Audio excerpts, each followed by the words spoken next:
The supplement industry wants you to believe recovery costs $4 a serving, but the most effective performance enhancer in history costs 50 cents and lives in your pantry. Your body isn't a delicate flower, it's a hybrid engine.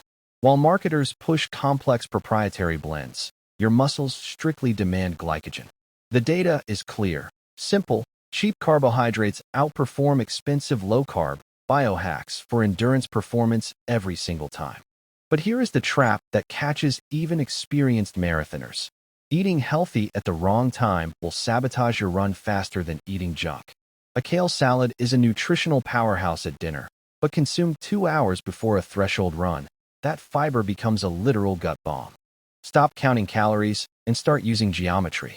On easy recovery days, use the thirds framework. 1/3 carbohydrates, 1/3 protein, 1/3 color, vegetables. This supports repair without overfilling the fuel tank when the car is parked in the garage. But when volume or intensity spikes, the geometry must shift. We drop the vegetables and double the carbs. We are no longer eating for long-term health. We are fueling a furnace. If you don't make this switch, you enter a catabolic state where your body starts eating its own muscle for fuel. Timing is the final variable. The 3-hour rule is non-negotiable for solid food. If you only have 60 minutes before a run, forget the balanced meal. You need pure, simple sugar, white toast, a banana, or even gummy bears. Your stomach needs to be empty so your muscles can be full. For recovery, ignore the $60 tubs of whey isolate.